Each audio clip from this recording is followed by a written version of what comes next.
So friend, शुरू करते हैं आज की वीडियो। यहाँ पर ये कह रही है कि मैं कॉन्सर्ट में जाने का खर्चा नहीं उठा सकती। वैसे भी मुझे क्लासिकल म्यूज़िक पसंद नहीं है। तो कहीं पर क्लासिकल म्यूज़िक का कोई कॉन्सर्ट चल रहा है तो इसे ले जा रही है कि चलो कॉन्सर्ट में चलते हैं। तो यहाँ पर ये कह रही है कि I can't afford.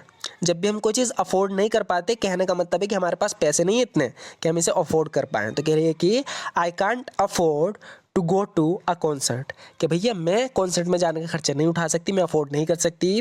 I can't afford to go to a concert. Besides, वैसे भी अपनी बात में और ऐड कर रहे हैं कि besides I don't really like classical music. वैसे भी मुझे क्लासिकल म्यूज़िक पसंद नहीं है। दो बात हो रही है यहाँ पर। एक तो I can't afford to go to a concert, एक तो मैं कॉन्सर्ट में जाने का अफोर्ड नहीं कर सकती, खर्चा नहीं उठा सकती। बिसाइड्स, और वैसे भी I don't really like classical music, मुझे क्लासिकल म्यूज़िक पसंद भी नहीं है। मैं आज रात बाहर नहीं जा सकती, मुझे पढ़ाई करने की ज़रूरत है। इसे हम इंग्लिश में बोलेंगे I can't go out tonight, I need to hit the book. एक तो हम कहेंगे कि आई नीड टू स्टडी, है ना, लेकिन एक इसका थोड़ा एडवांस वे में हम इसे इस तरीके से बोल सकते हैं कि I need to hit the book. To hit the book का मतलब होता है कि पढ़ाई करना सीरियस होके। तो यहाँ पर ये कह रहे हैं कि I can't go out tonight, मैं आज रात बाहर नहीं जा सकती। I need to hit the book, मुझे पढ़ाई करने की ज़रूरत है। आगे देखते हैं, कह रही है कि मुझे इस वीकेंड पढ़ाई करनी है। I have to hit the books this weekend. I have to hit the books this weekend, यानी इस वीकेंड मुझे पढ़ाई करनी है। हिट का मतलब यहाँ बुत मारना नहीं, मतलब कि पढ़ाई करना है। I have to hit the books this weekend, मुझे इस वीकेंड पढ़ाई करनी है। अगले हफ्ते मेरी 2 परीक्षाएं हैं, यानी 2 एग्ज़ाम हैं अगले हफ्ते मेरे। इसे इंग्लिश में बोलेंगे I have 2 exams next week. I have 2 exams next week, यानी अगले हफ्ते मेरी 2 परीक्षाएं हैं। I have 2 exams next week. आगे देखते हैं फ्रेंड्स, यहाँ पर इसकी दोस्त से पूछ रही है कि तुम क्या पढ़ाई कर रही हो। तो यहाँ पर ये बता रही है कि I am pursuing a bachelors in chemistry. I am pursuing a bachelors in chemistry, कहने का मतलब है कि रासायनिक विज्ञान में मैं स्नातक कर रही हूँ, यानी ग्रेजुएशन कर रही हूँ केमिस्ट्री में। बता रही है कि I am pursuing bachelors in chemistry, मैं केमिस्ट्री में बैचलर कर रही हूँ। इस तरीके से भी हम कह सकते हैं, परसुइंग की जगह हम डूइंग का यूज़ कर सकते हैं, जैसे कि I am doing a bachelors in chemistry. I am doing a bachelors in chemistry, यानी मैं केमिस्ट्री में बैचलर कर रही हूँ। दोनों तरीके से हम कोई से बोल सकते हैं। हम ये भी कह सकते हैं कि I am pursuing bachelors in chemistry, I am doing a bachelors in chemistry. ऊपर से मुझे असाइनमेंट भी देना है, यानी टीचर को देना है। इसके लिए हम यूज़ करेंगे हैंड इन का। टीचर ने इन्हें कोई असाइनमेंट दिया है और वो इन्हें पूरा करके देना है। तो बता रही कि ऑन टॉप ऑफ दैट, ऊपर से कह रही कि एक तो एग्ज़ाम है, ऑन टॉप ऑफ दैट, ऊपर से I have an assignment to hand in. I have an assignment to hand in, और ऊपर से मुझे असाइनमेंट भी देना है। On top of that I have an assignment to hand in.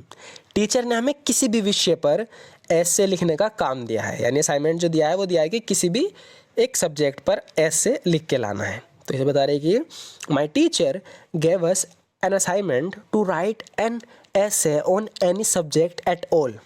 My teacher gave us an assignment to write an essay on any subject at all. My teacher ने हमें किसी विषय पर निबंध लिखने का काम दिया है, असाइनमेंट दिया है। My assignment is to write about my summer vacation. बता रही है कि जो मेरा असाइनमेंट है वो मेरी गर्मियों की छुट्टियों के ऊपर लिखने का है। My assignment is to write about my summer vacation. My assignment is to write about my summer vacation. मैं पूरे दिन अपने असाइनमेंट पर काम कर रही हूँ। I have been working at my assignment all day. I have been working at my assignment all day, यानी मैं पूरे दिन अपने असाइनमेंट पर काम कर रही हूँ। I have been working at my assignment all day, मुझे अपना असाइनमेंट देना है, जमा करना है। I have to hand in my assignment. I have to hand in my assignment. आगे बोल रही है कि ये असाइनमेंट सोमवार को सौंपा जाना है, यानी सोमवार को जमा करना है, टीचर के हाथ में देना है। This assignment is to be handed in on Monday. This assignment is to be handed in on Monday, यानी ये असाइनमेंट सोमवार को सौंपा जाना है। क्या तुम प्लीज़ इस फॉर्म को भर सकते हो? इस इंग्लिश में बोलेंगे can you please fill up this application form. Can you please fill up this application form, क्या तुम प्लीज़ इस एप्लीकेशन फॉर्म को भर सकते हो? Can you please fill up this application form. मैं कह रही है कि मैं अपने काम में पीछे रह गई, यानी कि मेरे जो दोस्त थे जो मेरे साथ काम कर रहे हैं वे आगे निकल गए, मैं पीछे रह गई, किसी वजह से बीमार पड़ गई थी। तो बता रही है कि I fell behind in my work. I fell behind in my work यानी मैं अपने काम में पीछे रह गई। I fell behind in my work, मुझे यहाँ बहुत घुटन महसूस हो रही है। इसे इंग्लिश में बोलेंगे I am feeling so stuffy in here. I am feeling so stuffy in here यानी मुझे यहाँ बहुत ज़्यादा घुटन महसूस हो रही है। I am feeling so stuffy in here. Next देखते हैं फ्रेंड्स, यहाँ पर ही कह रही है कि मुझे ये करना होगा, मैंने कभी सोचा नहीं था। इसे इंग्लिश में बोलेंगे I never thought I would have to do this. I never thought I would have to do this. तो ये अपने गांव से यहाँ कुछ काम की तलाश में आई थी, लेकिन इसे ऐसा काम करना पड़ रहा है जो ये चाहती नहीं है। तो कह रही है कि मुझे ये करना होगा, मैंने कभी सोचा नहीं था। I never thought I would have to do this, मेरा मतलब जो काम मैं करती हूँ मुझे वो सूट नहीं करता। I mean the work I do doesn't suit me, यानी कि जो मेरा स्टैंडर्ड है, जिस परिवार से मैं आती हूँ उन पे ये छोटे मोटे काम पसंद नहीं आते, मतलब उन पे सूट नहीं करते। तो बता रही है कि यहाँ पर ये बहुत मतलब एक पोछा वोछा लगाने का काम कर रही है। तो बता रही है कि I mean the work I do doesn't suit me. I mean the work I do doesn't suit me, मेरा मतलब जो काम मैं करती हूँ वो मुझे सूट नहीं करता। मैं यहाँ इस तरह का काम करने नहीं आई थी। I didn't come here to do this sort of work. I didn't come here to do this sort of work यानी मैं यहाँ इस तरह का काम करने नहीं आई थी। I didn't come here to do this sort of work, मैं नौकरी की तलाश में शहर में आई थी। I came to this city to look for a job. I came to this city यानी मैं इस सिटी में आई थी, शहर में आई थी, to look for a job, नौकरी की तलाश में, नौकरी के लिए, नौकरी ढूंढने। I came to this city to look for a job, मेरे पास पैसा होता तो मैं सबसे पहले अपने कमरे का किराया देता। इसके कमरे का किराया जमा नहीं हुआ, तो बता रहा है कि इफ़ आई हैड मनी, ये इससे पैसे मांग रही है, कह रहा है कि मेरे पास पैसे नहीं है। इफ़ आई हैड मनी, अगर मेरे पास पैसा होता, the first thing I would do, जो पहली चीज़ मैं करता, जो सबसे पहले मैं करता, इज़ पे माई रूम रेंट, वो है अपने कमरे का किराया देना। ये एक बोलने का तरीका है, हम इस तरीके से बहुत ज़्यादा यूज़ करते हैं। जैसे कि कह रहा है कि मेरे पास पैसा होता तो मैं सबसे पहले कमरे का किराया देता। If I had money the first thing I would do is पे माई रेंट, मेरा किराया 2 दिन लेट हो गया। I am 2 days late on the rent, यानी 2 दिन पहले जाना था लेकिन नहीं गया, लेट चल रहा हूँ 2 दिन में।